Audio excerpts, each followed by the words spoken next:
everyone, and welcome to the regular virtual meeting of the City Planning Commission Committee of the Whole. Today is Thursday, May 27th, 2021. My name is Alyssa Olson, and I'm the Vice President of the Planning Commission. This meeting includes the remote participation of board members and staff as authorized under Minnesota Statute Section 13D.021 due to the declared local public health emergency. The city will be recording and posting this meeting to the city's website and YouTube channel as a means of increasing. If you are not muted, please do so now. Can we mute someone? There we go. Oh, sorry, Vice Chair Olson, in the attempt to mute everyone, you were muted also. Thank you. Okay, there we go. All right, the city will be recording and posting this meeting to the city's website and YouTube channel as a means of increasing public access and transparency. This meeting is public and subject to Minnesota open meeting law. At this time, I will call the meeting to order. Clerk, will you please call the roll to verify the presence of a quorum? Commissioner Baxley. Present. Commissioner Caprini. Commissioner Smiley. Here.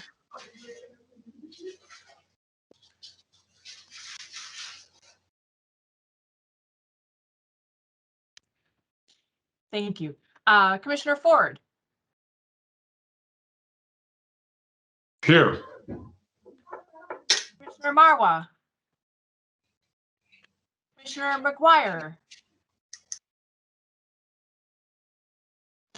Here. Commissioner Meyer.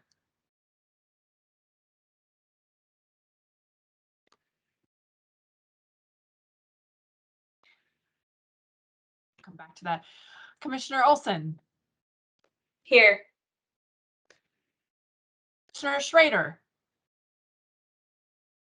Commissioner Sweezy. Commissioner Meyer, and you may have to press *6 again.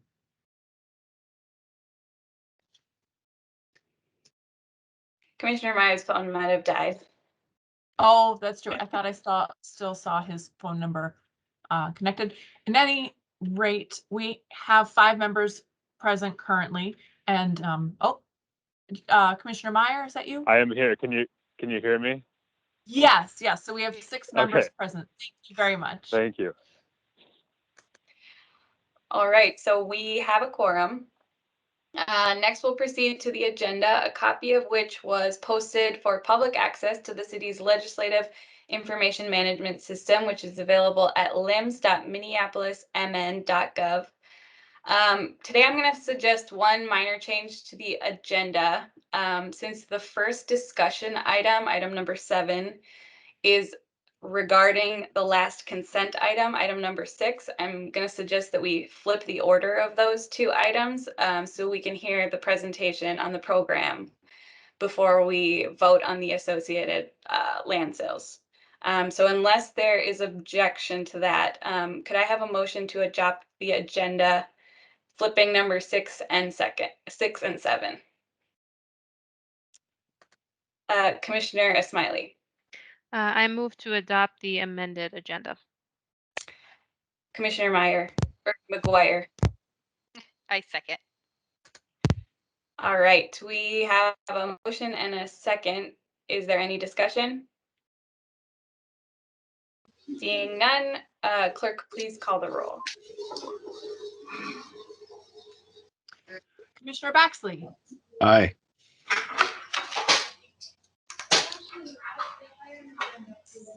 I don't know what is looking up here, so I'm just going to write this down, and then you'll have to re-unmute yourselves. Okay. All right, continuing on. Commissioner Caprini.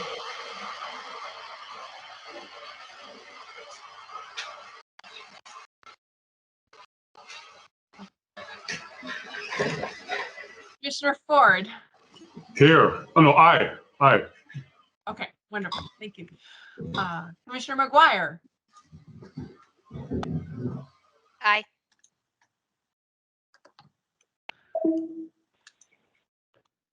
Commissioner Meyer.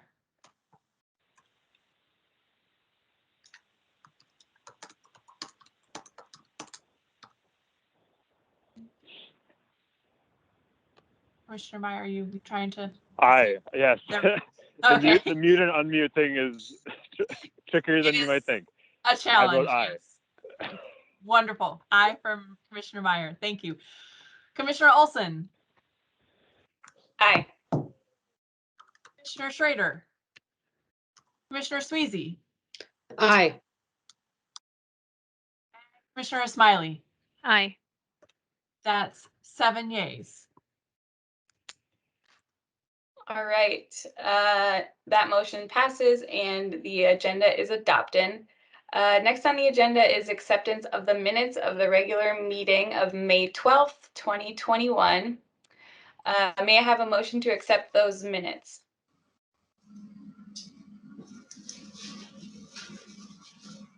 Commissioner McGuire. I motion to accept the minutes. Commissioner Ford. Second. All right, we have a motion and a second. Is there any discussion? Seeing none, I will ask the clerk to please call the roll on the motion. Commissioner Baxley. Aye. Commissioner Caprini. Commissioner Ford. Aye. Commissioner McGuire. Aye. Sorry. Commissioner Meyer. Meyer votes aye. Thank you. Commissioner Olson. Aye. Commissioner Schrader. Commissioner Sweezy. Aye. And Commissioner Smiley. Abstain. That is 6 yeas and 1 abstention. All right. Let's see. All right, so we just accepted the minutes. That motion passes. Next up is the consent agenda. And the first item is number 4, location and design review for 2022 through 2027 capital budget requests. And staff is Wes Durham. Good evening, commissioners. My name is Wes Durham. I'm a planner with community planning. So this item is very much like a land sale. I know some of you may not have seen this yet in previous years. So anytime the city issues debt for the construction of capital improvements, there's first a required review for consistency with the comprehensive plan. Typically, we bring forward all projects that are proposed in a year in the CIP in one big batch around this time on an annual basis. And occasionally, projects might pop up throughout the year too for other reasons.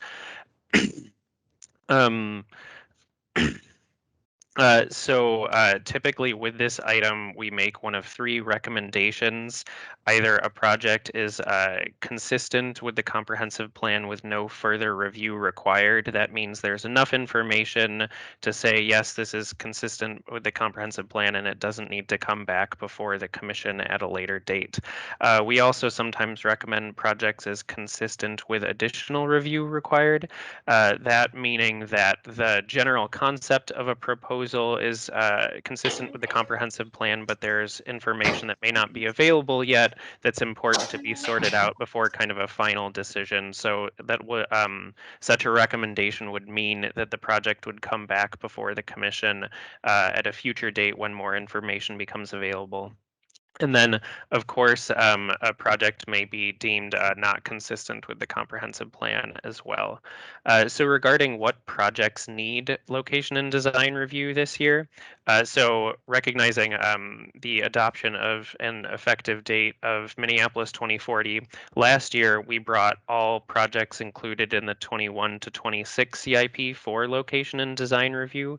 So any project that was not included in the CIP last year but is this year in the 22 to 27 CIP, as well as any project that received a finding of additional review required last year would need location and design review this year. So of the projects requiring location and design review this year, 6 of them we are recommending as additional review required, with consistent with additional review required. The rest of them we're recommending as consistent with no further review required.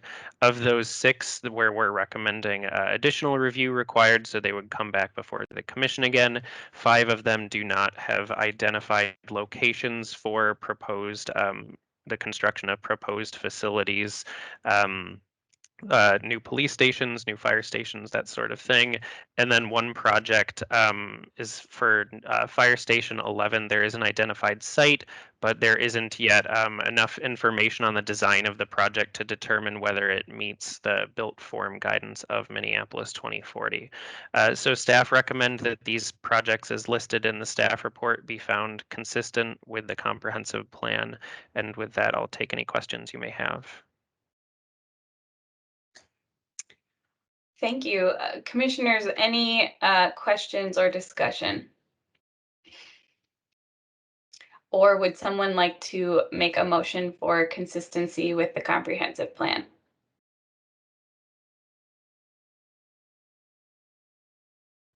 Commissioner McGuire.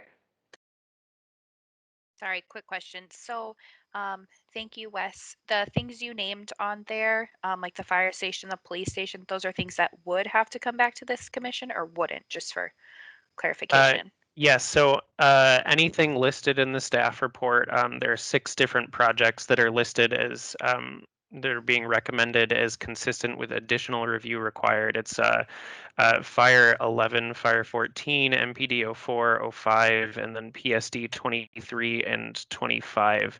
Those will all be brought back for this same review in the future with once more information is available. So at the very least, those will be likely be proposals in the CIP next year. And if at that point location has been identified and is included in the CBR, then we would recommend them generally as consistent with no further review required. So it would come up again in that way. Sometimes throughout the year, depending on when they determine the location and that kind of thing, we might bring it as a separate item. But either way, you would see those 6 projects again. And then also just to note if there is if the typical land use approvals and those kinds of things are relevant as well, you would see the project through that separate process as well. Okay, thank you. Yes, I've never seen one of these before, so I was just making sure I understood. With that, I'd be ready to make a motion, but if anybody else has questions, I don't know. Commissioners, any other questions? Or should Commissioner McGuire make a motion? Seems like you can make a motion. Okay, I will make a motion to approve the capital budget requests as written. Is that Yeah, phrasing? or move consistency with the comprehensive plan. I will make a motion for consistency with the comprehensive plan. There you go. All right, Commissioner Smiley. I second the motion. All right, we have a motion and a second. Is there any other discussion? All right, seeing none, clerk, please call the roll. Baxley, Aye. Freeney, Ford,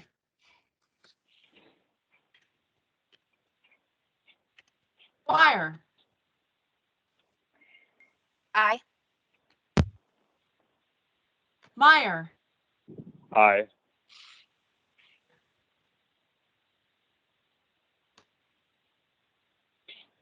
Did you get Meyer? Aye. Wonderful. Thank you. Commissioner Olson, Aye. Schrader, Sweezy, Aye. and Smiley. Aye. Yes.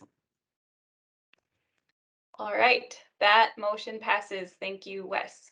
Thank you. The next item we have is item number 5, a land sale at 1830 and 1832 Bryant Avenue North and 817 and a half West Broadway Avenue, and staff is Bree Golding.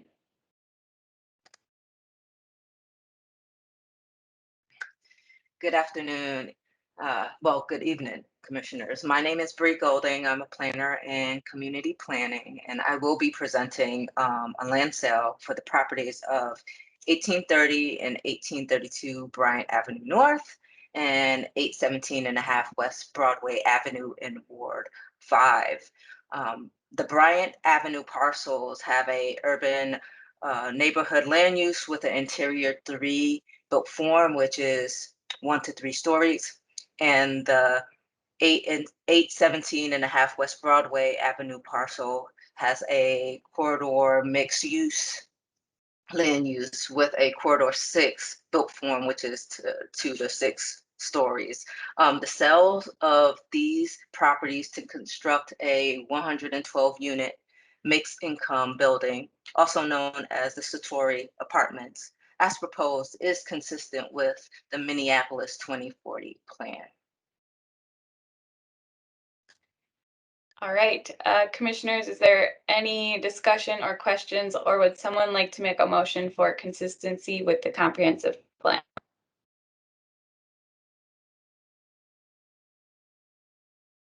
Commissioner McGuire. I will make a motion that this project is consistent with the 2040 comprehensive plan. Is there a second? Commissioner S. Smiley. I second that motion. All right, we have a motion and a second. Is there any other discussion? Seeing none, I will ask the clerk to please call the roll. Commissioner Baxley, Aye. Commissioner Caprini, Aye. No, don't do that. Commissioner Ford,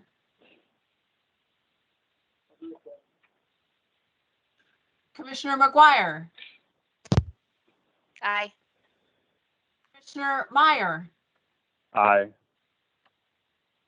Commissioner Olson, Aye. Commissioner Schrader, Commissioner Sweezy, Aye.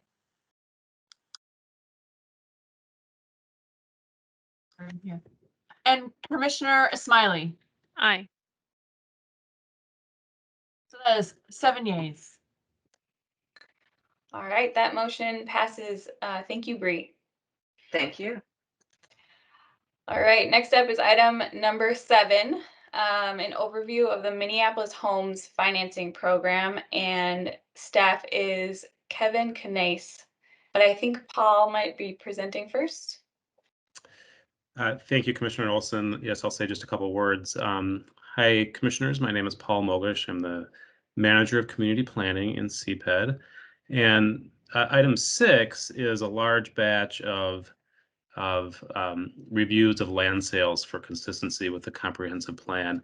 And these are land sales that our colleagues in CPED's housing division are recommending to the City Council for sale under the Minneapolis Homes program. So we thought that this would be a good opportunity to hear from Kevin about to get an overview of the Minneapolis Homes program, to provide some grounding for commissioners in how it works. Our colleagues have undergone a lot of work to bring that program into alignment with the Minneapolis 2040 comprehensive plan since the plan went into effect at the beginning of last year. So we thought this would be a good time to check in on that. So there's no action item for this overview. It's just a chance to provide some context. So with that, I'll turn it over to Kevin. Great. Thank you, Paul. And like you said, my name is Kevin Canase. I'm a senior project coordinator with CPED on our Minneapolis Homes Financing team. And should I be sharing my screen or will somebody else be sharing the presentation? Kevin, if you would be willing to, because this is a less Yeah. formal environment than the normal live broadcast, if you'd be willing to share your screen, please. Thank you. I am more than happy to do that. Just 1 second here.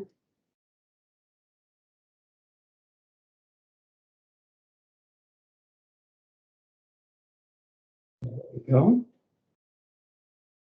So like I said, my name is Kevin Canase, and I work on our Minneapolis Homes Financing team.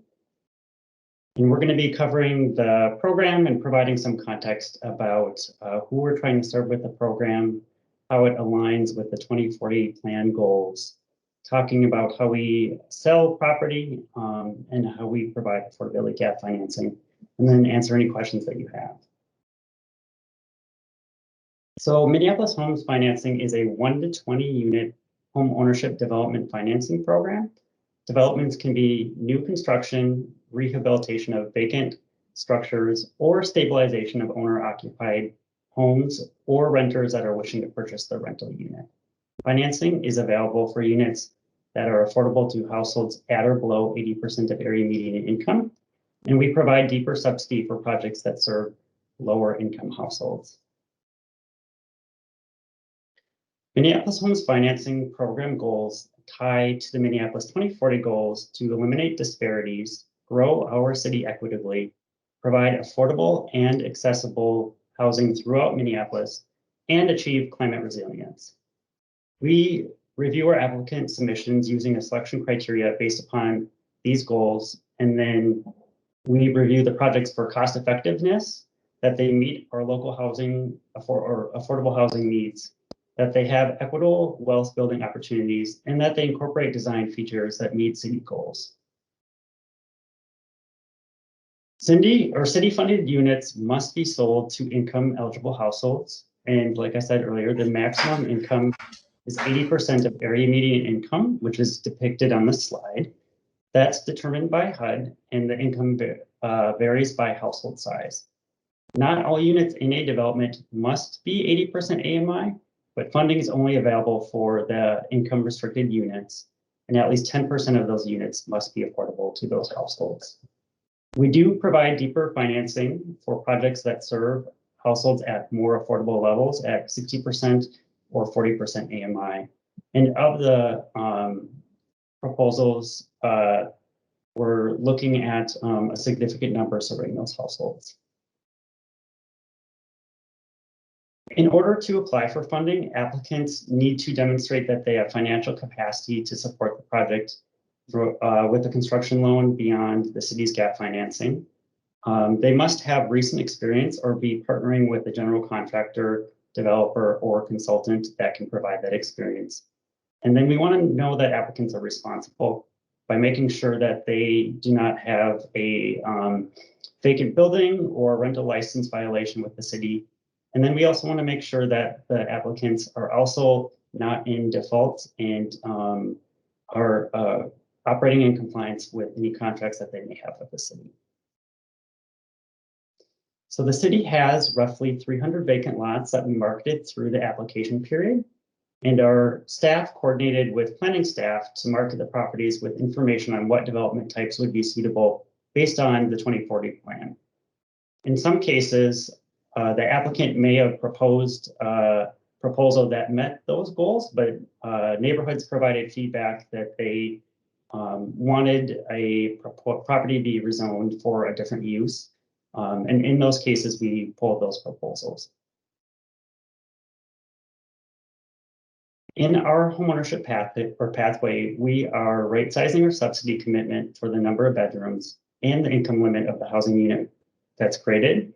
So the subsidy can range from as little as $50,000 for a studio serving 80% AMI household, up to $315,000 for a 4-bedroom or greater sized unit that's serving a 40% AMI household. If we focused in on an example that you can see in this box here, that's a 3-bedroom home that's serving an 80% AMI household with an income between 63,000 and 78,000. That project would be available to receive $90,000 in max subsidy from the city. And then the affordable sales price that would need to be achieved with that would be $253,000. As part of the program, we had a incentive for sustainably certified building design. And what that effectively did is provided an incentive of up to 20% of total development costs, not to exceed $90,000 for homes that, or proposals that committed to build projects that met one of three criteria, which two of those are two different passive home criteria. And then the third one is a net zero home. In recognition of displacement trends in North, Northeast, and South Central Minneapolis, a preference policy for current or former residents from communities or from these communities is in place for up to 50% of units that are created through the program. And so effectively what the policy is doing is giving preference to eligible households if multiple offers are received for a housing unit.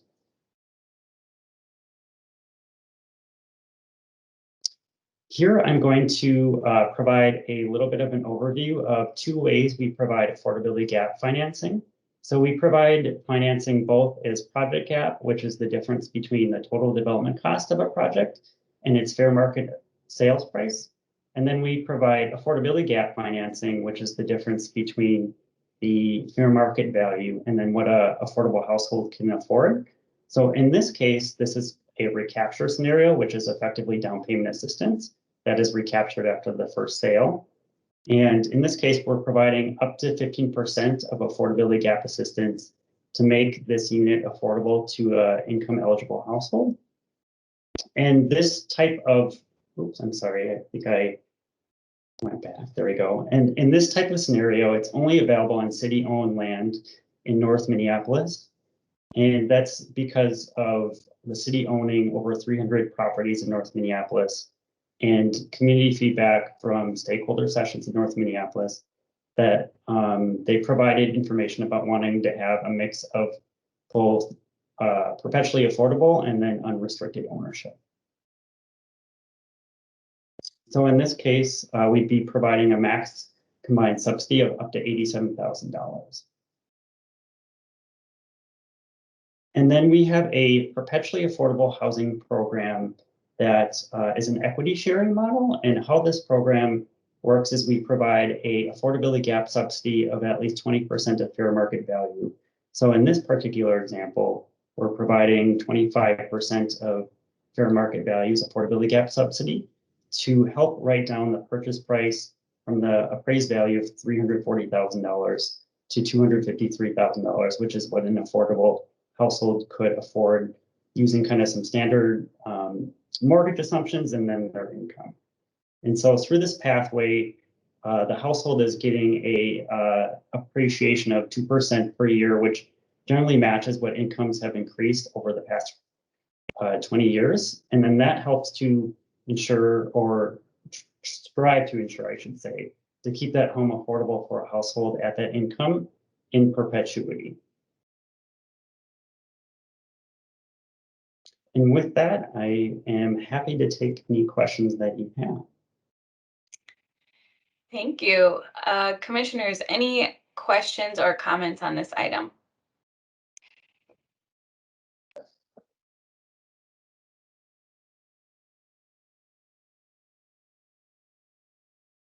Last chance. All right. Well, I'm not seeing any questions. So thank you, Kevin. We appreciate it. Thank you. All right. Next up is item number 6, land sales for the Minneapolis Home Financing Program, and staff is Paul Mogish. Thank you, Commissioner Olson. So now we have before you a recommendation that the commission find the sale of the 43 properties to come out of the Minneapolis, this year's round of the Minneapolis Homes Program to be consistent with the comprehensive plan based on the proposals matching up with the future land use and built form maps of Minneapolis 2040. As Kevin mentioned, our group collaborated closely with the housing group to make sure that all of these properties were marketed appropriately in the RFP to be within the range of unit numbers and heights based on the built form map in the comprehensive plan, as well as based on the lot sizes and other factors that would determine the feasibility of what could happen on each lot. So I will not go through all 43 properties in the table, but do recommend that you find that all of these are consistent with the comprehensive plan. Thank you. Commissioners, is there any discussion on this motion, or would someone like to make a motion for consistency with the comprehensive plan?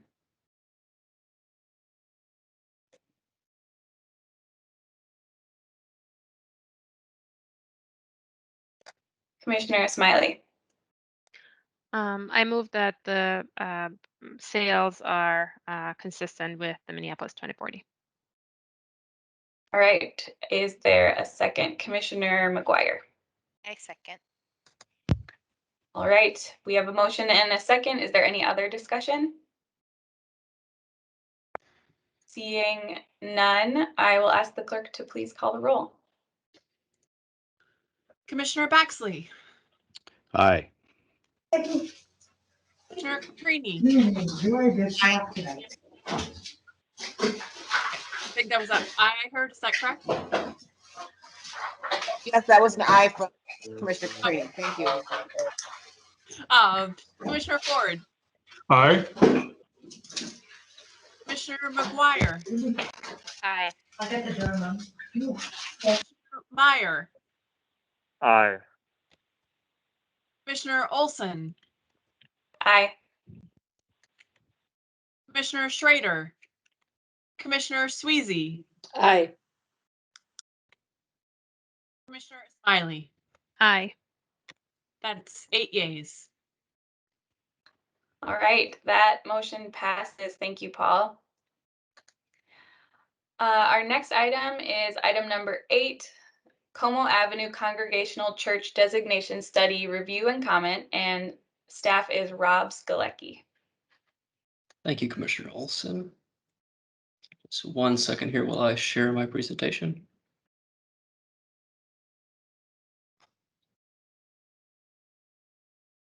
Good evening, Commissioners. Again, I'm Rob Skalecki, City Planner in the Historic Preservation section of CPED. Today, I'm presenting a designation study for Planning Commission, Committee of the Whole Comment and Review. The property is the Como Avenue Congregational Church, which is located at 1035 14th Avenue Southeast. Staff is recommending that the Como Avenue Congregational Church not be designated as a local historic landmark. Staff finds that the property does not exhibit sufficient relevant significance to be considered for local landmark designation under any of the 7 criteria for designation outlined in the Minneapolis Preservation Ordinances. The subject property was constructed in 1886 as the Como Avenue Congregational Church. The church was designed by architect Charles Sedgwick, who is considered to be a master architect by the city. And it was designed in the Queen Anne style, and it was clad in red brick with the first story, brick on the first stories, with wood shingles in areas above, as you can see here from the historic photograph. Charles Sedgwick also designed many significant Minneapolis buildings and frequently worked using various design movements of the era. Already designated Charles Sedgwick buildings include the George L. Newell House, Melrose Flats, and the commercial building at 256 First Avenue North. Also, other Sedgwick design properties are listed in the National Register of Historic Places that you might be familiar with. For example, the Westminster Presbyterian Church or Dayton's Department Store. Since its initial construction, the property has undergone large alterations at multiple dates throughout the 20th century, and it no longer retains relevant significance or historic integrity to be considered for local landmark designation. And you can see the change in the property in the photos. As such, staff finds that the property is not eligible for local landmark designation. Minneapolis Code of Ordinances requires that the planning director submit all proposed designations to Minneapolis, the Planning Commission, for review and comment for the proposed designation. So in its review, Planning Commission can consider, but not be limited to, the following three factors: the relationship of the proposed designation to the city's comprehensive plan, the effect of the proposed designation on the surrounding area, and the consistency of the proposed designation with the applicable development plans or development objectives adopted by City Council. The future land use for the property is identified as urban neighborhood in Minneapolis 2040. Urban neighborhood includes predominantly residential areas with a range of allowed building types, which may include small-scale institutional with semi-public uses throughout. Currently, the area is medium to low density residential, and the proposed recommendation to not designate the property would have no impact on the use for the subject property or the identified future land use for the area. Future built form for the guidance for the property is identified as Interior 2 in Minneapolis 2040. The Interior 2 district is typically applied in parts of the city that developed during an era where streetcars were a primary mode of transportation, and includes areas between transit routes and on select streets with local transit service. Buildings in Interior 2 are to be small-scale residential with individual lots permitting up to 3 dwelling units, with multifamily buildings of more than 3 units permitted on larger lots. The proposed recommendation to not designate the property would have no impact on the built form for the subject property or the built form for the district or area. The building already does not conform to the small residential 1 to 2.5 story guideline for Interior 2. Additionally, the following policies of Minneapolis 2040 would apply to the designation study process of the Como Avenue Congregational Church. And these three that we use frequently are preservation-specific policies. Policy 60 is intrinsic value of properties, increasing the awareness, understanding, and appreciation of economic and intrinsic value of older properties important to the city's heritage. The church has been a noticeable community church in the area and has contributed to the story of the Como neighborhood. However, the history of the site is not one that rises to a level of significance that could allow for landmark designation under city criteria. Some community members have expressed that they appreciate and value the building as part of their neighborhood, as you may have seen in some of the public comments submitted at various points in the nomination process. The designation study process has allowed for greater study, awareness, and understanding of the building in the context of the neighborhood and city heritage. The property owners may see value in retaining and reusing the building for these reasons. However, the building is not eligible for local landmark designation, and therefore it can't be afforded the protections or the incentives that designated landmarks are. Policy 92 also applies, which is identify and evaluate historic resources. The church was previously identified by CPED staff as a potential historic resource in a historic review letter in March 2020. In that letter, staff recommended that the property may be eligible for local landmark designation. Based on this, the property was nominated as a landmark by Councilmember Cam Gordon of Ward 2, where the property is located, and that was done in October 2020. The HPC heard the nomination. They voted to place the property under interim protection, and they called for a designation study to be conducted. The study that you all reviewed concluded that the property was not eligible for local landmark designation due to lack of significance. And staff concurs with the designation study determination and is recommending that the property not be designated for this reason. And lastly, policy 93 applies, which is stewarding historic properties, preserve, maintain, and encourage the adaptive reuse of historic districts, landmarks, and historic resources, especially in locations that have historically experienced disinvestment. Again, the property has been identified as not eligible for local landmark designation. So while designation could potentially aid in interpreting the collective story of the Como neighborhood, the building is not the best example of a church designed by architect Charles Sedgwick or associated with another master. And the church has not retained integrity or significance to be designated as a landmark. And lastly, when looking at the effect of the proposed designation to the surrounding area, since the Como Avenue Congregational Church is not being recommended for local landmark designation, the property remains at the subject location undesignated, as it has been since its construction in 1886. So the property would not be under the regulation of the associated heritage preservation ordinances that protect resources and govern changes to designated landmarks and buildings. With that being said, I will be happy to take any comments or questions you might have. Thank you. Thanks, Rob. Commissioners, are there any comments or questions?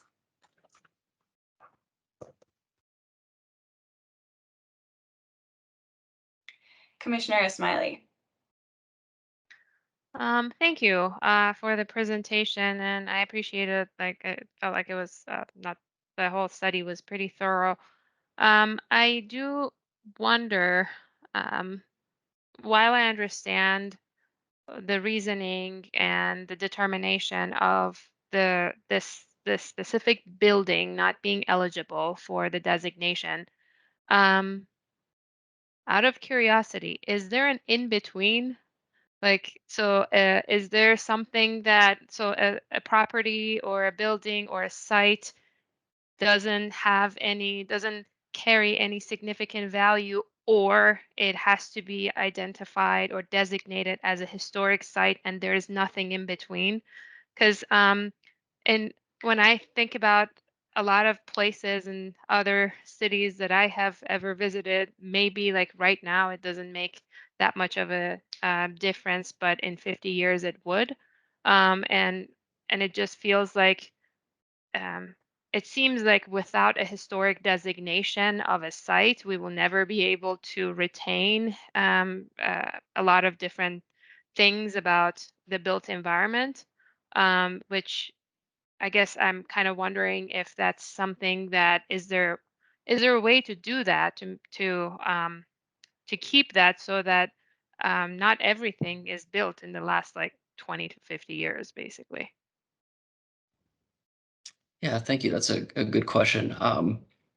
Unfortunately for individual properties, there really isn't a tool that we have at this time for some sort of program that you're describing. So you're right in saying that, either a property is locally designated as a landmark by the city or else it's not. And really the preservation tools that we have and how we look at changes to properties and protect properties, that really only relates to properties that are designated, and that's per ordinance. So for individual properties, that's the case in this situation.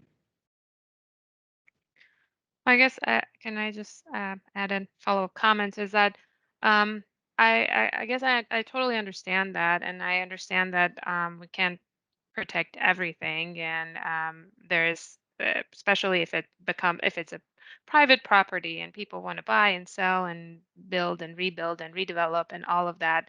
I just kind of wonder if there are times that we can lean more heavily on policies um, that are calling for retaining the character or I actually hate that phrase, but because it says a lot of other things that I don't want it to say.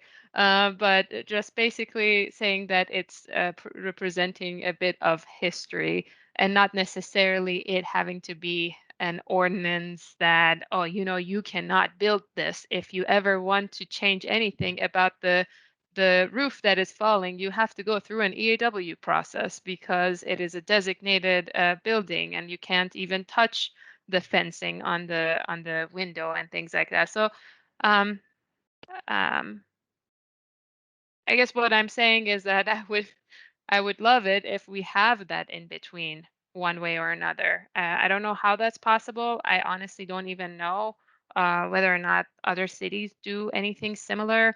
But just kind of like thinking that those these bits and pieces, even even if they're not designated, they still have meaning. So it's just kind of a bit of a frustrating situation. So yeah. Thank you, Commissioner Smiley. Commissioner Meyer, go ahead. So, I thought it was interesting that this one was recommended for denial by staff. Like that, it doesn't seem to happen very often once it gets this far in the process. Once it initially gets started, it seems like more reasons are found later. So I thought that was interesting. I feel like there's something missing in the way that we're approaching these, because I felt very strongly about the Lochran one, right? And for this one, like if staff had recommended it, that wouldn't have seemed out of place. So I'm not saying that we should go against the staff recommendation, but as I rank these different ones in terms of historical value, it feels to me like this one certainly has. It feels to me like it has more historical value than the Lochran houses, and I think part of that, is just kind of the aesthetics of it. Like, I mean, this isn't like a super remarkable building, but it has some interesting features. So I feel like that's something that's missing is just like an aesthetic evaluation. And I know that that is very subjective, and but I feel like it's still important to have something, because in other cities, like I don't know if this has happened here, but I've read articles about how like gas stations and drive-through restaurants and other things that have very little aesthetic value are being deemed historic based um, on the criteria that people use to try to be more objective. Anyway, so I'm not going to disagree with the staff recommendation here, but still think that still feel that something is flawed with the way the ordinance is written as is. So I just wanted to put that on the record. Thank you. Thank you, Commissioner Meyer. Commissioner Ford. Thank you. You said that I understand that looking at the property, there has been significant changes to it, particularly the stucco, what appears to be stucco at least, and other changes, exterior changes. But you also said that it did not, I can't recall the exact language now, but it did not rise to the level of significance. And I'm wondering what would have had to exist to have it rise to significance, aside from the architecture and the current status of it? I mean, you've said it was a recognized significant architect, for example. So what else? What was lacking, I guess, in terms of significance? Thank you. Yeah. So you brought up architecture, and one of the designation criteria that we do have is works of a master. So work of a master architect, builder, craftsman. If we were to evaluate this property under that criterion, we would look at, which was looked at in the designation study, the body of Charles Sedgwick's work in the city, understanding what's already designated, and then in comparison, churches, comparing this to what's already there, and then looking at the amount of alterations that have happened to the property, and if it does retain social significance to be highlighted and designated for its status as a community church. Does it have that level of significance? And in the designation study, it was found that that just wasn't the case. That it had a very similar history to many different community churches in the city. So there were quite a few things that the study recommended that this doesn't rise to that level that landmarks do that would be designated. So it is a very in-depth research process, and I hope that was pretty well laid out in the designation study for you as well. Thank you. So, okay, so had there been, I'm not challenging you, I'm trying to understand it.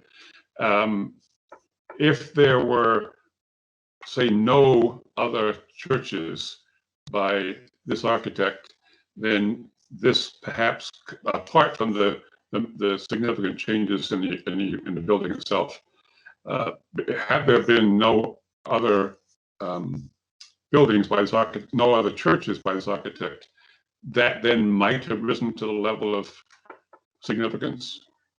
I know it's speculation, but Potentially, I mean, and it's, again, this is very, very hypothetical, but I do appreciate this question. We would look at, if we were still evaluating this under the architect criterion as an example of this master architect, we would conclude from the designation that it's not a characteristic example of its work because it has been altered past the point of that. So again, it is a bit, I can't say for sure because we're dealing with the property as it is currently, and I can't say for sure if we would or wouldn't. It would have to be a completely different process at that point to evaluate any property that would come to us that's under that situation. So. Okay, thank you. Thank you. Commissioners, are there any other questions or comments? I'm not seeing any. Thank you, Rob. All right. Next up, we have item number 9, Mississippi River Critical Area Bird Safe Regulations, and staff are Jim Vole and Chris Vercoda. I think that's how you say it. That's exactly right. Well done. Good evening, and thank you, Commissioner Olson and commissioners. I'm Chris Vercoda. I am a planner in the city's zoning administration section and presenting along with Jim Vole tonight. Jim, do you want to introduce yourself quick? He's busy sharing his screen. I put him on the spot. I'm sorry. Yeah, that's exactly what was happening. I'm Jim Vole. I'm a planner with CPED as well. So we are here tonight to discuss some potential changes to the city's critical area overlay district ordinance. Some background for commissioners who may not be familiar with the Mississippi River Corridor Critical Area, which we oftentimes abbreviate to MRCCA or simply refer to as the critical area. This area was first established in 1976 through an action of the governor at the time.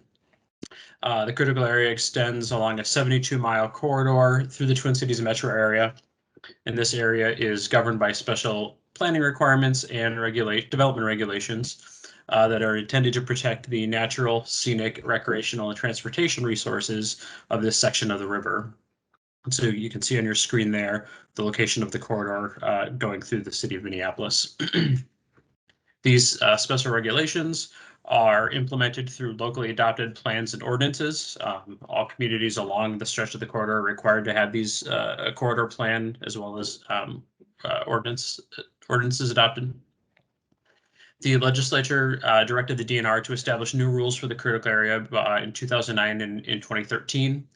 And after an extensive rulemaking process, those rules went into effect in January of 2017. The state rules form the base of the city's updated critical area plan, which was adopted as Appendix A of the Minneapolis 2040 plan back in October of 2019.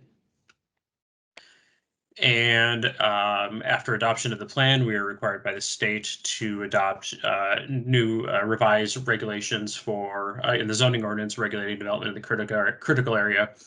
And our revised ordinance was adopted in December of 2020 and went into effect on January 1st of this year. That ordinance was based on a model ordinance that was drafted by the DNR, and both Jim and I participated in that that drafting process. And the DNR's model ordinance basically established the minimum standards, the minimum criteria that had to be in the ordinance in order to meet the state rules, the state regulations. And so we couldn't adopt a less strict ordinance, but we had the ability to adopt more stringent standards, which we definitely did based on feedback from various groups.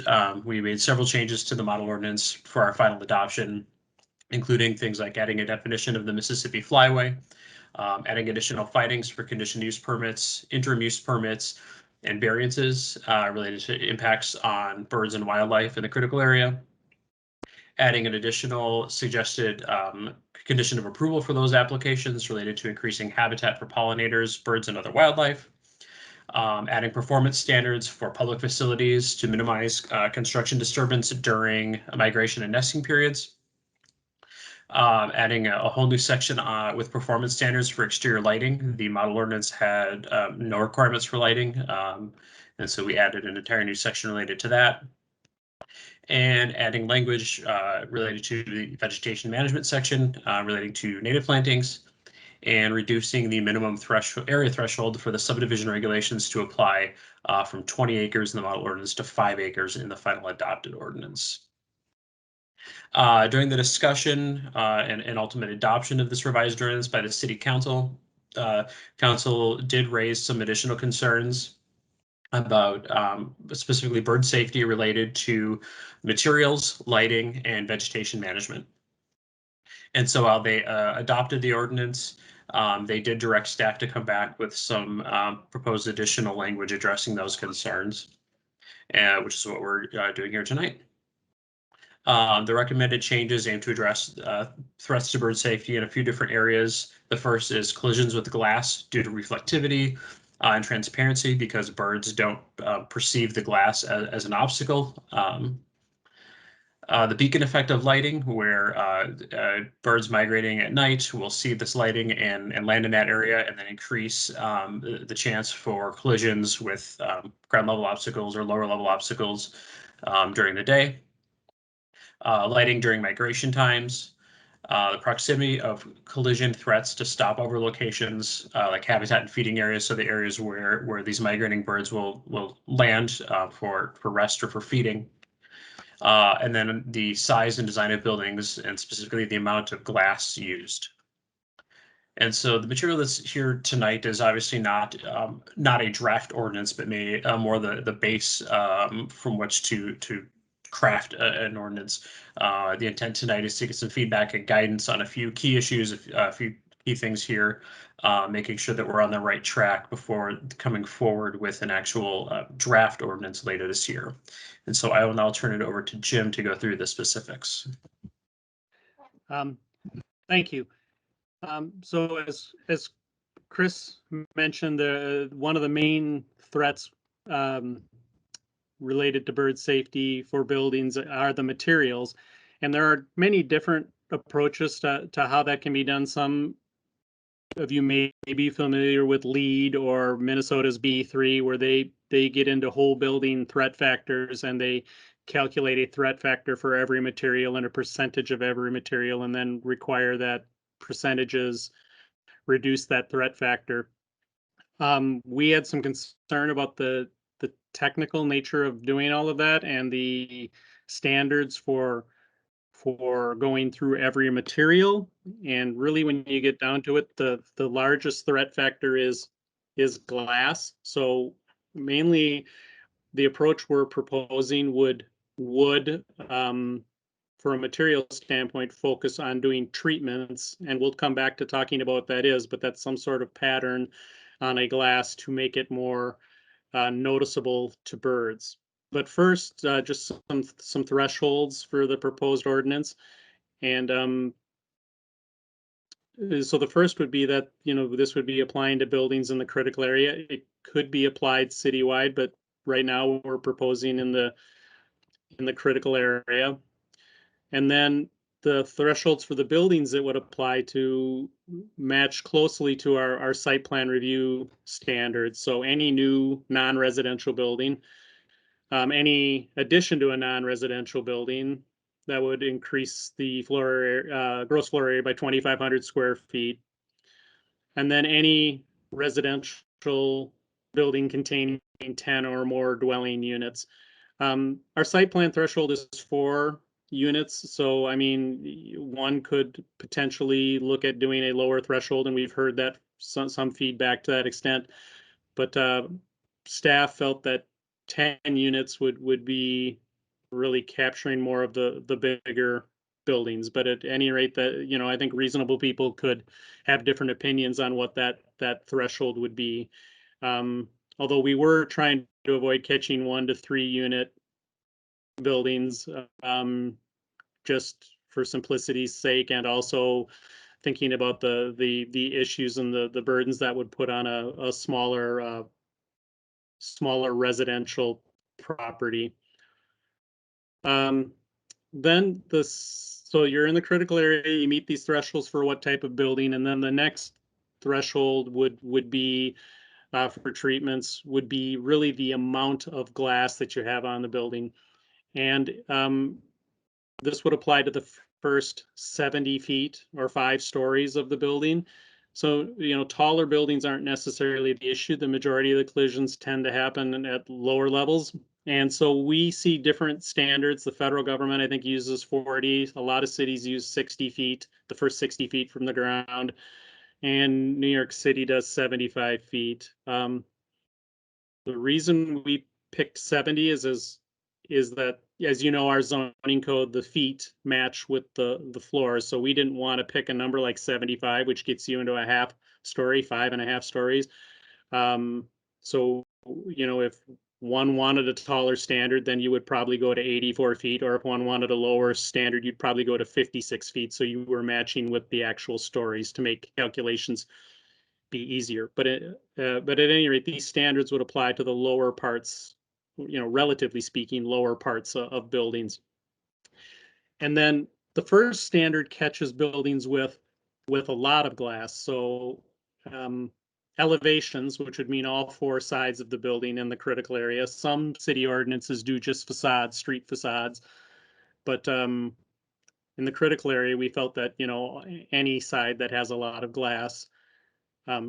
So more than 50% glass, which is a pretty high percentage.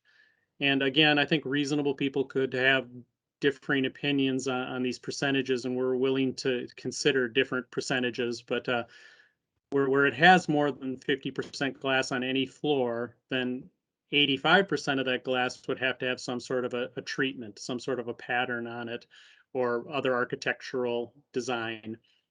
Then for building elevations that have floors less than 50% glass, then we're really targeting big windows. And so again, we thought, based on what we had read and what we've seen in some of the work we've done, 50 square feet would be considered a large window.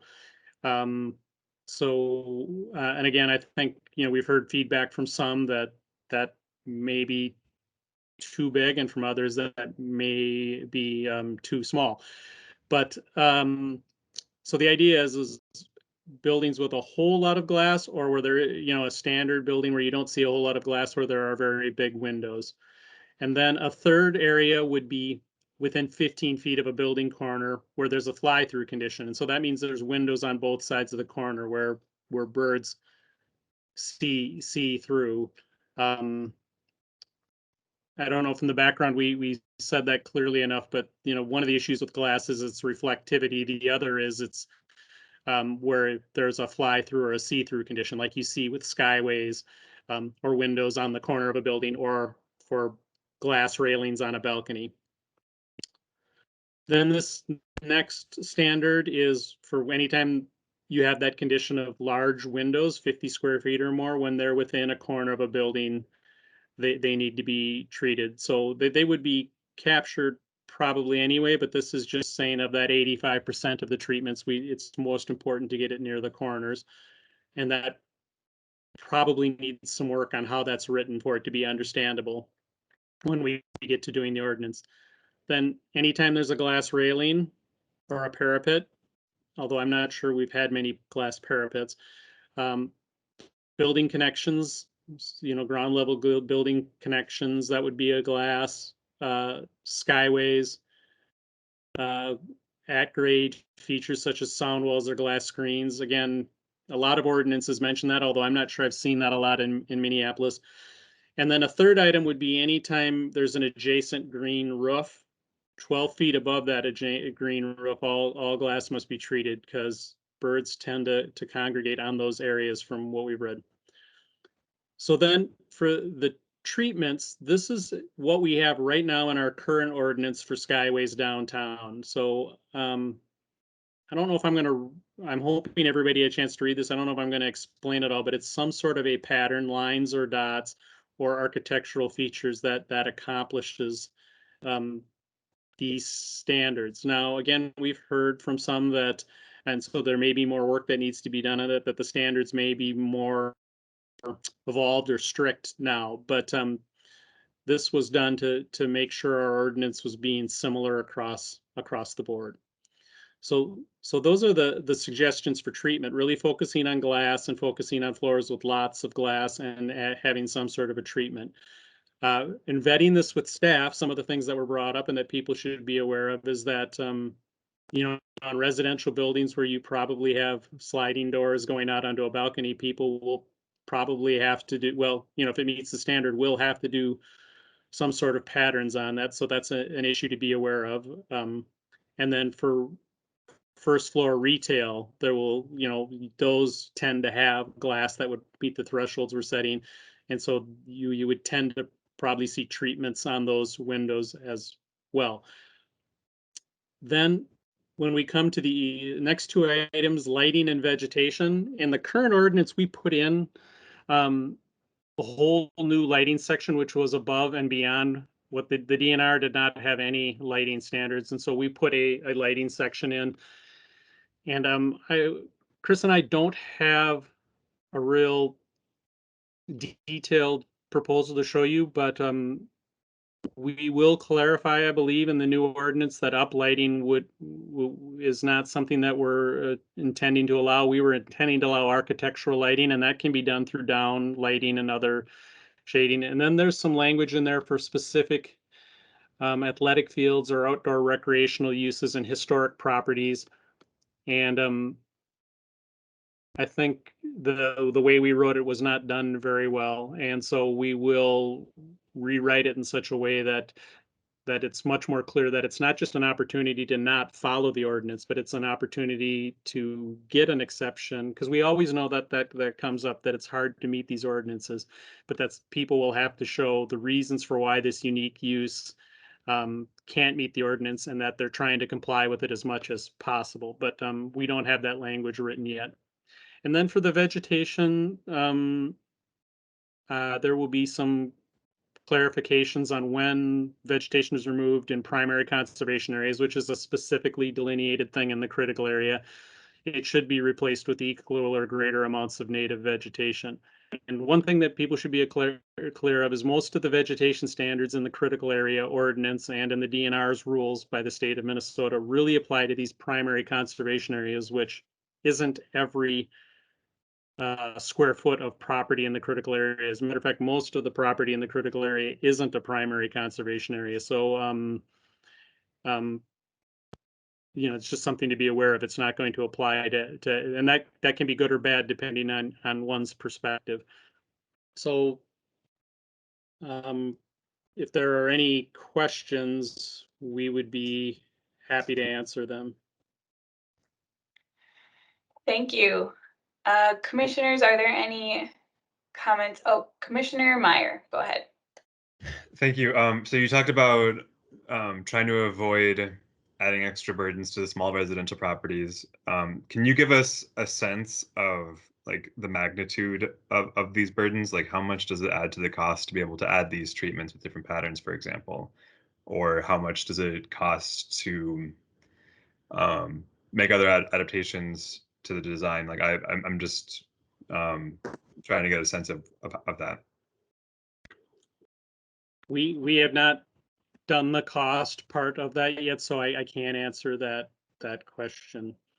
I mean, I guess I'll just leave it at that, but that is something we should and will look into, the costs. And then about the lighting, you said that there were,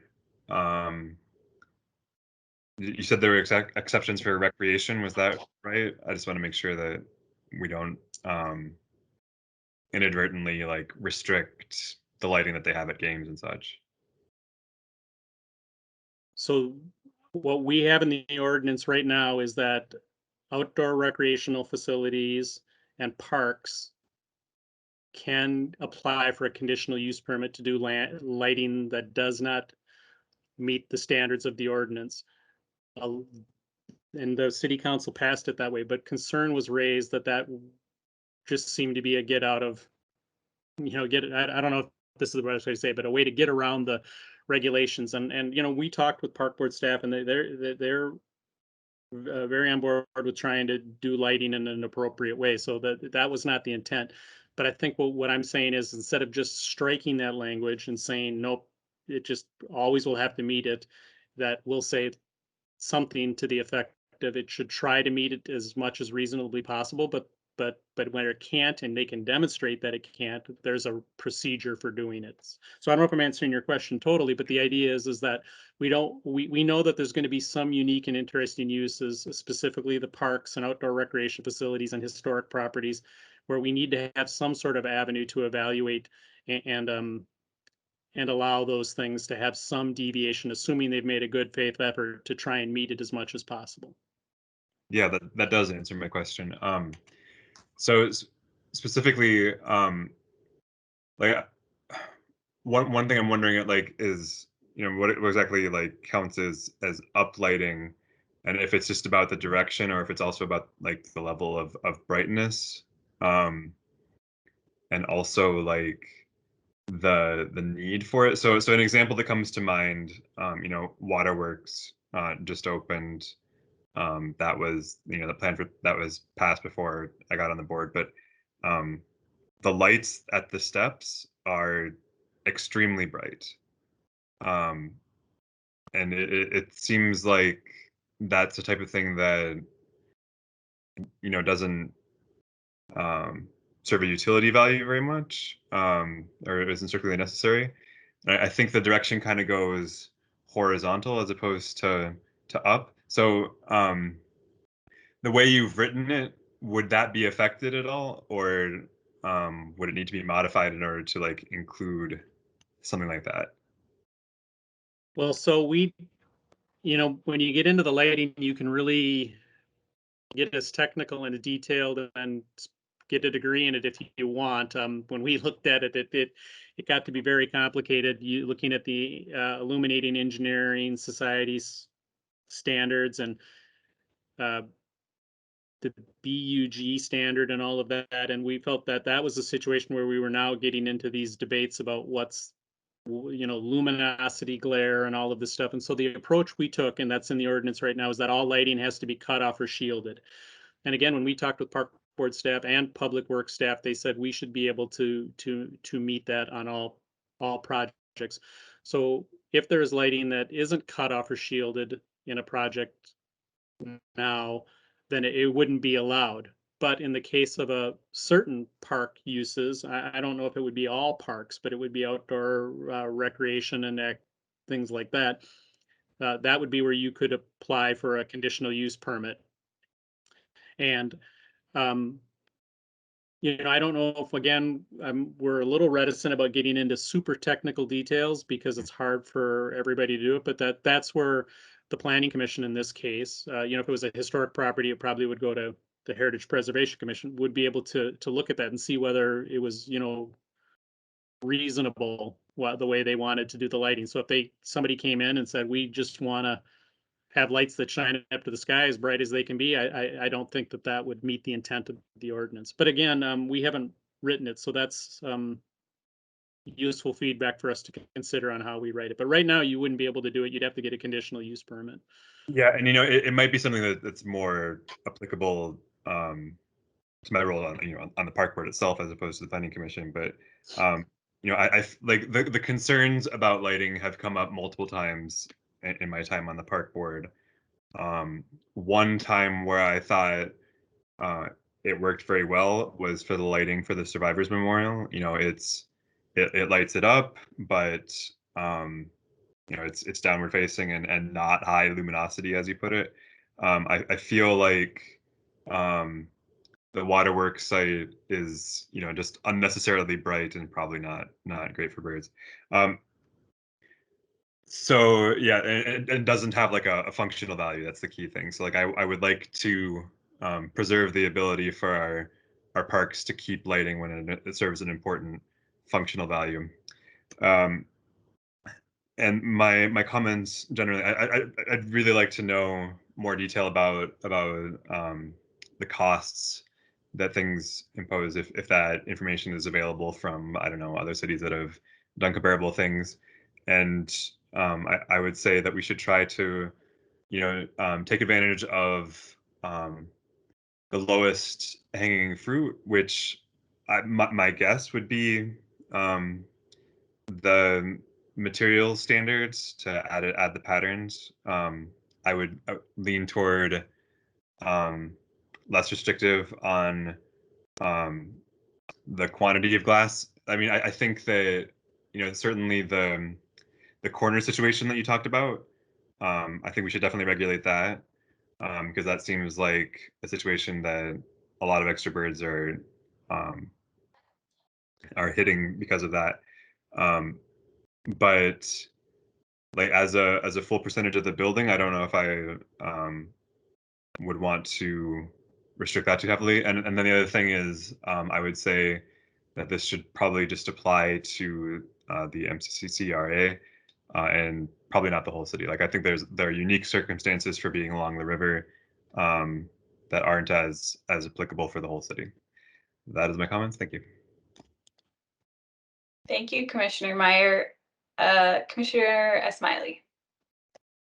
Oh, actually, I think my main question was kind of answered, which was about the coordination with the park board, considering how so much of the land that fall in those districts are actually either parkland or parkways, and I think you kind of answered that, saying that there is a coordination happening. And I guess besides that, I just want to make a comment that I really appreciate all of your guys' work on this.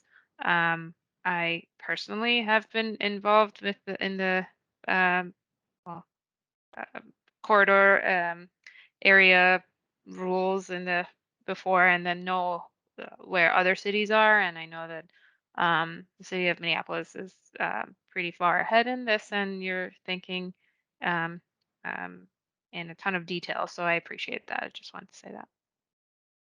Thank you, Commissioner. I will say that we have coordinated with the park board and talked with them about the original ordinance and the lighting. We have not talked with them about the materials. So I mean, really I guess we were directed to report back to you. But two, the idea is to get a feel for whether this approach, because there are many different approaches people could take, is something that people are comfortable with. And I think we've heard from staff that they are, and if we hear from you that you are, then we would put it in an ordinance form, and we'd have to do some outreach to other constituents, including the park board and probably the development community and others, and answer some of these questions. And then again, when we'd have a written ordinance, it would come to COW again for a review. And then of course to Planning Commission and City Council for approval. And we'd like to do that by the end of the year. But today's step was really just to see if there were glaring issues or glaring, I didn't mean that as a pun, but I mean lighting and material and vegetation, if we felt we were roughly on the right track there. Thank you. All right, next up is Commissioner Baxley. I think again, I think this is really important work, Jim, and appreciate all the thought that goes into this. I think maybe on the technical side, I see the pattern you indicate needs to be visible from the outside. It's my understanding the most effective pattern is actually applied on the outside surface of the glass, gives the birds the most chance to kind of see it. So if I have an insulated glass unit and I put that pattern not on the outside surface, but one of the other surfaces of that insulated unit, it's not as effective. So maybe some specificity around which surface, the outside surface of the glass is where the pattern should be applied. Thank you. And we've heard that from other people too. So that's an issue we have to address. Great, thanks. Thank you, Commissioner Baxley. Next is Commissioner Ford. Thank you. I just wanted to make the comment that I think this is pretty impressive work, and I look forward to the ordinance coming forward. But I agree with Commissioner McGuire. We need to have a better understanding of the costs. But I do think that we need to be aggressive in this, and I look forward to seeing the further details. But I for one support the idea of really going hard at this to help solve this problem. Thank you. Thank you, Commissioner Ford. Commissioners, are there any other comments or questions? I'm not seeing any, so thank you, Jim and Chris. We really appreciate it. Thank you for your time. Thank you. All right. Next up is our final discussion item. It's item number 10, Worth on the Woods at 2800 Wayzata Boulevard North, and staff is Andrew Friends. Good evening, Commissioners. I'm Andrew Friends, a planner with CPED Land Use Design and Preservation. Today for your preliminary feedback is a proposed update to a previously approved plan unit development at 2800 Wayzata Boulevard North. The project site here is a large parcel of just over 8 acres. Currently, the property is occupied by a 3-story office building with just over 100,000 square feet of space, with significant areas of surface parking. Interstate 394 is located to the south across Wayzata Boulevard. The property directly abuts Ann Watton Middle School to the north and Theodore Wirth Park to the west. The neighborhood to the east is predominantly low-density residential. The property is currently zoned OR2 and has the Corridor 6 Built Form Overlay District. The property is also located in the Shoreland Overlay District, which in this area is drawn off of wetlands that are located within Theodore Wirth. The future land use guidance for the site is corridor mixed use. In January 2020, land use applications were approved for this site to establish a planned unit development consisting of the existing office building and 2 new 6-story residential buildings that would contain a total of 199 dwelling units and would be located on the western portion of the site. Under this plan, a large proportion of the property was devoted to surface parking for the office building. The applicant is moving forward towards construction of the 2 previously approved buildings, as well as the pedestrian connections that were included in the approved project. The applicant is now proposing an amendment to the previously approved plan unit development to convert the existing office building to residential uses and to construct a series of townhome buildings on the northern and eastern portions of the site. The conversion of the existing office building would include the construction of a new 3-story addition above the existing building. The existing limestone and brick facade would remain on the existing portion, while the addition would be clad in metal panel. This building would contain 109 dwelling units plus amenity space. The 59 proposed townhome units would be distributed among 9 separate townhome buildings. Each building would be 3 stories in height, and each townhome unit would include an individual attached garage at the rear.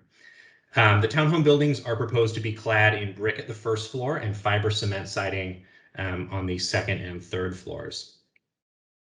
The table at the top of this slide compares the basic metrics from the previously approved project and the proposed amended project. As you can see here, the proposed update would constitute a significant reduction in provided parking.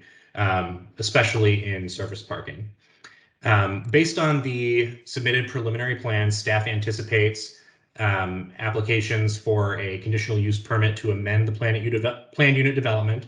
And we do not expect that the proposal would require any additional PUD alternatives beyond those which were included in the original application from 2020.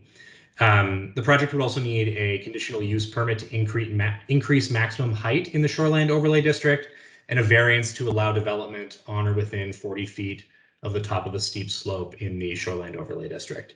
And the property would require, of course, site plan review, preliminary and final plat, and a travel demand management plan.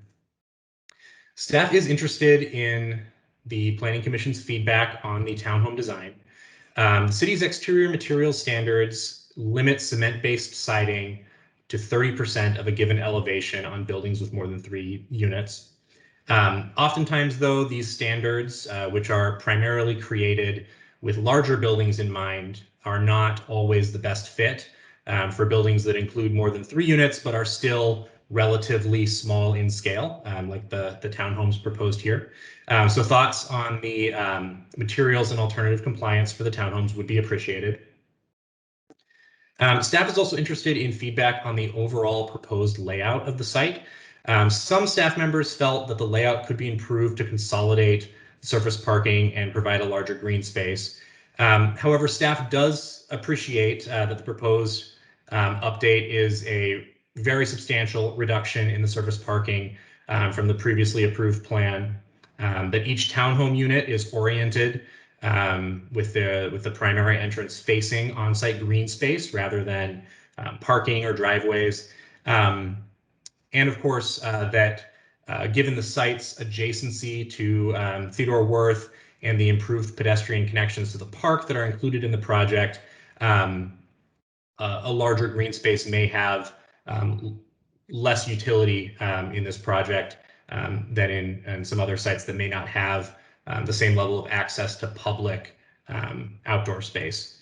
I also understand that there has been a significant amount of community engagement around the proposed site plan, which I believe the applicant will speak to. And of course, staff would would welcome any other feedback on the project and applications. So with that, I am happy to answer any questions, and the applicant team is here to present as well. Thank you. Thank you, Andrew. Commissioners, any questions for staff at this point? All right, well, if the applicant is on the line, you can go ahead. All right, Madam Chair, my name is Steve Min. I'm with Loopy Development Partners. Nice to be with you all again this evening. Joining me this evening is also David Miller from Urban Works Architect, who's our principal design architect. My partner, Ned Abdul, is also on the call, but I'll do most of the presentation from the applicant. And we have both some support people on our team who can talk about some of our community work. I just want to remind some of the commissioners who are still on the commission from when we first presented and provide a little bit of background for those who have recently joined the commission. This project has had an enormous amount of community input. We started communicating with the Bryn Mawr Neighborhood Association almost 3.5 years ago. Asked them for very specific appointments of design teams to help us create and host a complete community design charrette. And this is a significant site with significant impacts. And a good portion of our work in 2018 was the community design charrette. David is putting up sort of some snippets of that effort, which we did at Bryn Mawr Elementary School. We gathered a fair amount of input from folks about how the connection to the park would work, what the east side next to the single-family homes on the Upton Avenue homes would be, how we would engage the street, how we would engage with the school. I have been doing development in the city of Minneapolis for nearly 28 years. I've never been this involved and this supported with a community organization in terms of how we engage and come out with the design. And the reason I provide you this background is that market conditions over the last 18 months have significantly changed. And we are not going to be able to pursue an assisted living facility because those facilities, frankly, are not being built in the post-COVID environment. And furthermore, we made the decision to not do the office conversion of the single tenant building to multi-tenant for much the same reason. That type of office space is simply not viable in the marketplace today. And so again, going back to the neighborhood group and showing them the current design, we received a fair amount of enthusiasm about converting the existing office building to residential. I think it's an amazingly attractive building that David and Ned have come up with. And although the first blush about townhomes, I'll be candid, they were hoping would be ownership, we were pretty clear with them that that wasn't part of our program. And then we focused on the design of the townhomes and got the neighborhood group to embrace not only the cement fiber on top of brick design, but the layout that you now see before you in the staff report. And this was not done in a vacuum. David's going to put some illustrations up. Our first blush in the layout of the townhomes was not what you're seeing with the staff report. It was this more blocky approach that tried to preserve more of the central parking and central green space orientation. And this was received with a fair amount of rejection by the neighborhood group and by the neighbors. They did not like the sort of the linear approach to the single family homes that front on Upton. They didn't like the linear barrier to the school property. And so we went back to the drawing board and reduced the surface parking and changed the townhome orientation. We eliminated the surface parking and put in tuck under garages, which was a considerable investment on our part. And I think the thumbs up that we got from the neighborhood group speaks for itself. I think what you're seeing here is the byproduct of that tremendous neighborhood input collaboration. I know it's a success when we're down to picking colors on the exterior. I know we've reached, you know, a positive momentum with the team. David has some drawings from another architecture firm that did sort of an elevation of what the towns were going to first look like. David, maybe could put that up. They were much more suburban looking, in my opinion. This was a presentation that the neighborhood group looked at and said, no, please don't do this. And so we took that feedback to heart, went back, came back with the design that now David has come up with, which David, maybe have a magic wand, you can put that other elevation up. Hang on, we'll get there. Coming around the corner. There we go, thank you. We think this is much more to scale with the single family homes. I'm not trying to pick a fight with the staff, but you know, the standards that they refer to on exterior materials, we all know those are guidelines. There's been an ordinance sitting on the zoning planning committee books for almost 3 years to get the guidelines more shaped as an ordinance. I would argue that this use of lap siding in cement fiber is a very durable and practical use. It is a extremely attractive and more low scale finish for this type of application. And I hope you folks will agree that this is more appropriate than the stucco that's called for in the design, which I think looks much more blocky and monolithic. So with that introduction, David, I don't know if you had anything you wanted to add to the design, but I've sort of given the high level approach of what we've done with the neighborhood. David, why don't you speak up? Sure. Just a few additional images that we prepared to show you this evening. The first is if we are standing on the southeast corner of Wayzata Boulevard. You see the existing office building here in the distance with the addition of the 2 levels on top of it. And the 3rd level is kind of out of view because it is stepped back. And then you see a variant of the townhome design, which is the 21-foot wide townhomes in sort of the A-B modulating pattern. And then as we move down the street, get a little bit closer into the existing office building with its addition on top. And then you see the previously approved senior building in the distance.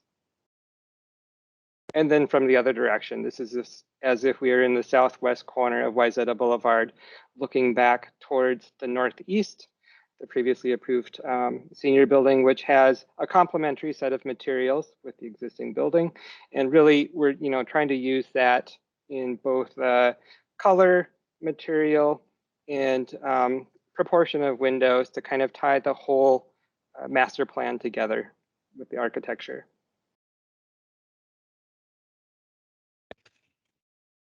All right, thank you. Commissioners, are there any questions or comments?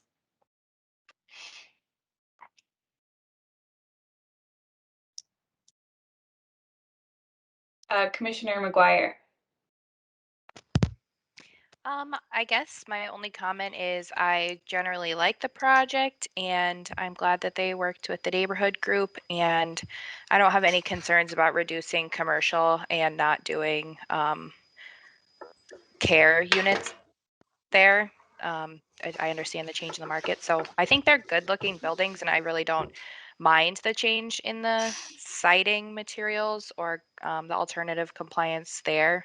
So yeah, overall, I think it looks like a good project. It sounds like they worked with the neighborhood a lot. So I just want to say I was supportive of it. Thank you, Commissioner McGuire. Commissioner Ford. Thank you. First of all, hello, Steve. But yeah, so I do think that the use of the fiber cement in the way it's shown is quite attractive. I did have one question. I had two questions actually. One question was, can you explain to us in this connection to the park? Since you do have almost no significant green space, what is the connection to the park? That's a great question. You weren't on the commission when we first brought this forward, so I apologize. I should give you the update. We are actually circumnavigating our almost 9-acre site with trails, and I am dedicating the entire north trail to the public for public easement into the park space into Theodore Wirth. This is very similar to the one that we built that's connecting Waterworks with our Mill City Quarter project in downtown. And so we promised, this is one of the key issues that came out of the charrette. The neighbors wanted a direct connection to the park. And so this trail system that we're building, we did get some Met Council funds for it. We're building the East Trail, we're building the South Sidewalk connections and the North Trail. And the park board has agreed, we haven't signed the paperwork, but we've agreed in principle. We're going to get a little bit of park dedication fee waiver for the effort, and then they will build the West Trail. They've got sort of a volunteer trail on their side of the property. They're going to use some funds to make the western connection. So right around that letter B on the far northwest corner will be a new entrance to Theodore Wirth. It'll come over our park space. Now, I do want to call to your attention, Commissioner Ford, that letter D is a storm pond. We also have a trail around that storm pond that we're building. This is another innovation I've never really done before. It's kind of been kind of a challenge. The storm system is undersized in the area, and the city's option was for me to upgrade the entire Upton Avenue storm system for a low cost of $10 million. We passed on that opportunity. We got the school to agree to let us build this pond, which solves their stormwater problem as well as ours, as well as some flooding for the owners of single-family homes on Upton.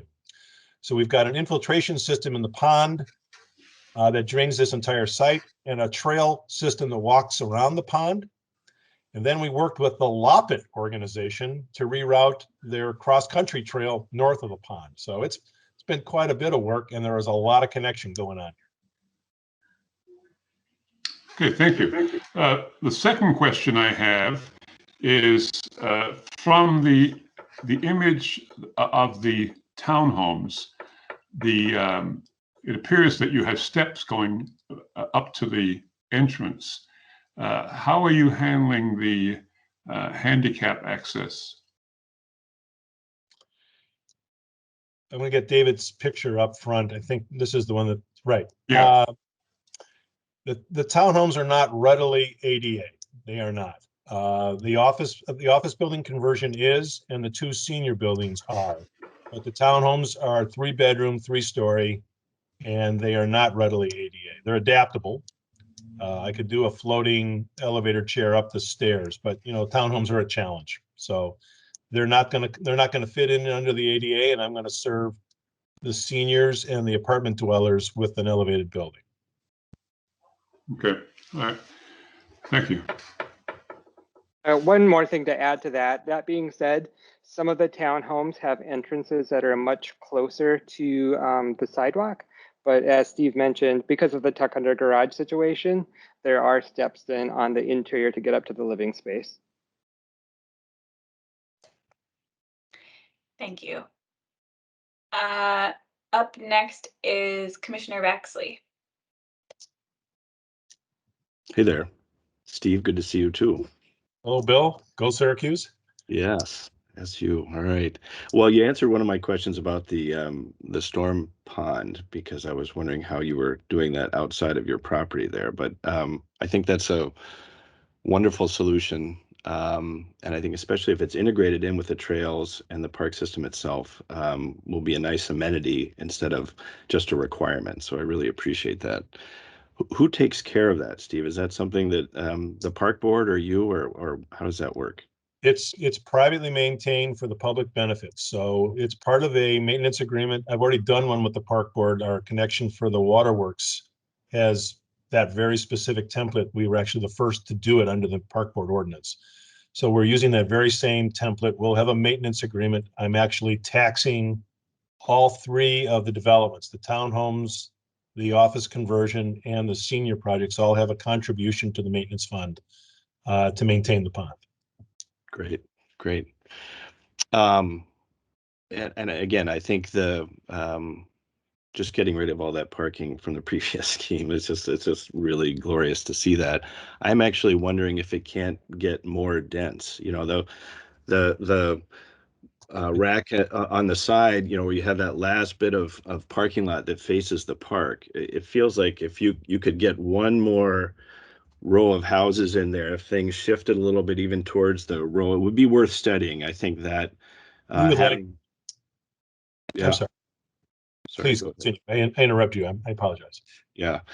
Because it's unfortunate that we have that bit of parking that does kind of face and I think having building frontage that face the backside, it might be tight, but hopefully you'd study that and see if we could, really, it would be worth pushing it as close to the street as possible to get it more dense on that corner. I think it'd be terrific. We're considering that, and we would like that. If you guys would encourage that as a commission, we would like to entertain making it just a little bit more dense on the townhome side. I think that'd be good. Again, you have a new park entrance there, the presentation with built form versus a parking lot view shed. I mean, there's lots of good reasons for getting more dense on that corner. So hopefully you can explore that. And again, I think the cementitious siding is fine. The hardy products and things I think are good. I actually just would encourage you to be a little bolder on the coloration. I mean, I think the addition on top of the office building is striking. It really has a lovely that sort of dark panel. I wouldn't go so almondy on the rest. I'd see if some of that darker panel, a little bit more presence with that very simple shape, I think could be really lovely, and make a little bit more of a statement for the townhomes. Other than that, I think it's terrific to see that parking lot getting filled in. So nice work, guys. Noted. Thank you very much. We'll try to give more pop on the color. Yeah. That's fair. That's fair comment. All right. Up next is Commissioner Meyer. Thank you. So I agree that, I support converting the office usage to residential. I think we're going to see a lot more of that as people work from home more and the demand shifts. Commissioner Baxley pointed out the same thing that I was going to, that with that corner, you're leaving a lot of surface parking like exposed to, and I'm not sure like what can be seen from where around there, but it just feels to me like it's pretty likely that you're going to, especially like around your trail at least, have a lot of cars up front as you're walking around that trail, and it seems to me that it would be better to have to be able to walk by building instead of parking whenever possible. So I would, echo Commissioner Baxley's comments and would support, another row of townhomes there, or whatever else could make that more aesthetically pleasing for people going by there. And I also agree that it's, a really significant improvement from the previous plan put forward to reduce that surface parking. So thank you for that. For the materials, like my first reaction when the images were displayed was that it felt suburban to me. So it was interesting that I guess the neighbors feel that this is less suburban than what was proposed to them before. I don't really know how to articulate what it is that still feels suburban to me about it. So I guess, you know, I can't really recommend exactly what to change because I don't know how to articulate that, but it does still feel a little suburban to me, but I would not vote against it because of that. Like I still think it's a very significant improvement over the previous plan and especially over what's there now. Thank you. Thank you, Commissioner. Madam Chair, may I ask a follow-up question? Commissioner Meyer, I appreciate your input about that upper corner. We will study that, and maybe I think your point about it being up on the trail, having a building rather than cars is an excellent point. One other issue that we would like to consider is, you know, maybe extending these individual pods a little bit to the west, taking up that parking aisle against the buildings by extending them a little bit might also be useful. We do have an EAW issue to bump up against. We don't want to get to a unit count that would exceed an EAW limitation. So we think the townhome density should be increased, and it may end up reducing some of the units in the office conversion just to stay under the EAW threshold. I just wanted to disclose that to you folks. And we think the townhome density should be increased, and we're glad to have that conversation. I think Commissioner Meyer, your point about that upper corner in the northeast is a good one. Can you or maybe staff fill me in with more detail on what that EIW issue is? I'm not really familiar with that, with what you're talking about. There's a unit limit before you have to do an environmental worksheet and an environmental impact statement, and we're going to try to stay under that unit count. So Commissioner Meyer, the threshold is 375 attached units in a city the size of Minneapolis. And then because they're doing commercial, the commercial trigger for an EAW is 400,000 square feet. If it's a mixed use project, you take, you know, the percentage of commercial. So whatever they're proposing divided by 400,000 plus the number of dwelling units they're proposing divided by 375. And if it gets above 100, then they trigger an environmental assessment worksheet. That's not necessarily a bad thing for the project. It's just time consuming. Okay. Because I was going to say, like, if it's something that we can approve, I mean, it feels like, you know, reducing the surface parking, especially on the areas like around the trail, would be an environmental improvement. So it would be odd if an EAW regulation was prompting us to, or prompting the developer to choose what may very well be a less environmentally friendly design. But it, you know, I guess if it's about avoiding, you know, the administrative paperwork, then that might be kind of something that we can't really have any control over. But if it was something that we were able to approve, like a variance to or something like it, it seems to me more environmentally friendly to have less surface parking and more aesthetically friendly to have less of it exposed to trails. So I would be receptive to helping where I can on that. Thank you. Thank you. Thank you, Commissioner Meyer. Back to Commissioner Baxley. To echo Commissioner Meyer's comments about the sort of suburban quality of this, I think it gets more suburban the more articulated you make it. I think the images in the packet with the kind of cleaner eave line, the more simple architectonic, almost barn-like forms are more powerful. And I think you know, you're going to have to deal with rainwater. You're going to have downspouts. You're going to have some spend the money on doing those well over the over articulation. I think you'll have something that feels more like an urban townhouse as opposed to a suburban one. Noted. Thank you.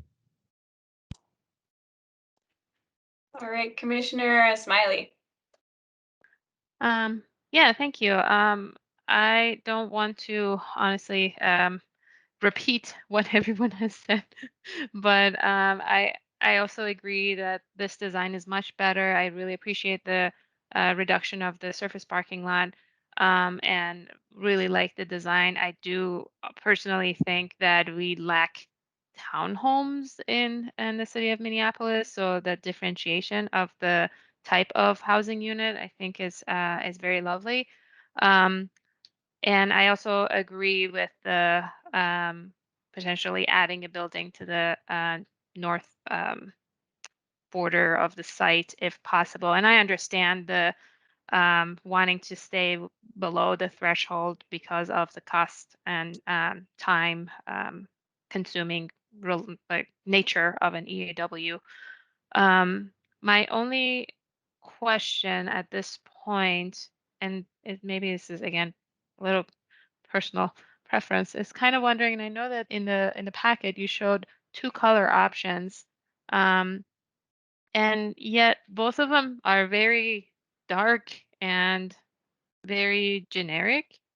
So my question is, why don't we ever think about brighter colors? And again, with the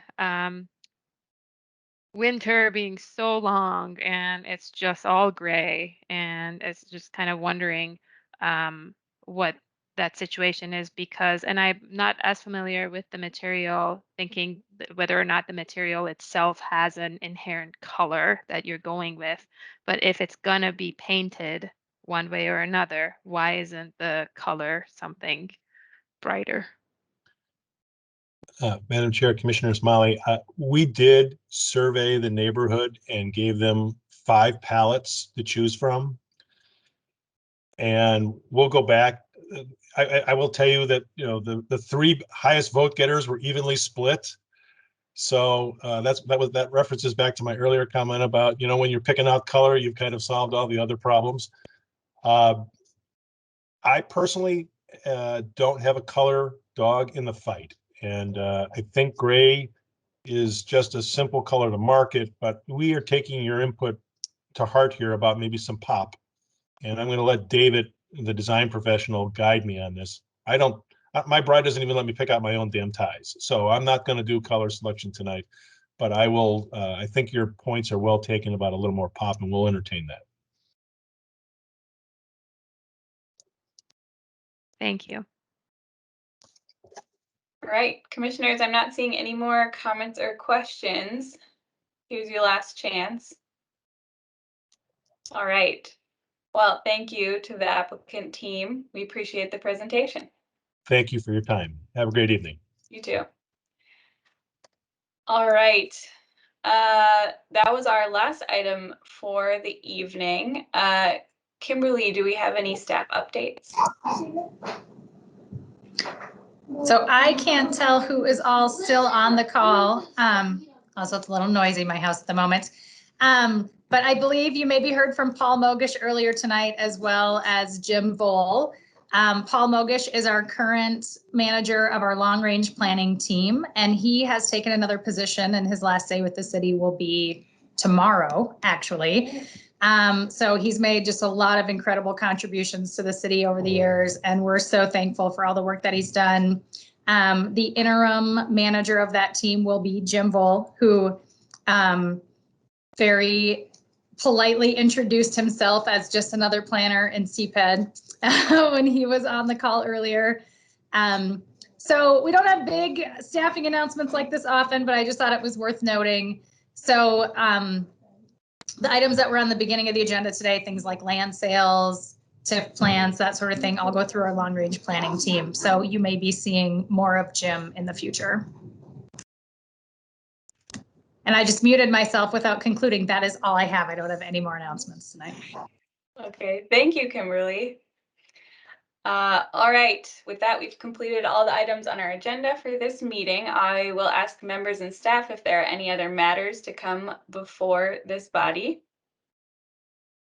All right, seeing none, or if not, and without objection, I'll declare this meeting adjourned. Our next meeting Our next committee of the whole meeting will be Thursday, June 17th, 2021, and our next planning commission meeting will be Monday, June 14th, 2021. Thank you, everybody. Thank you. Thank you.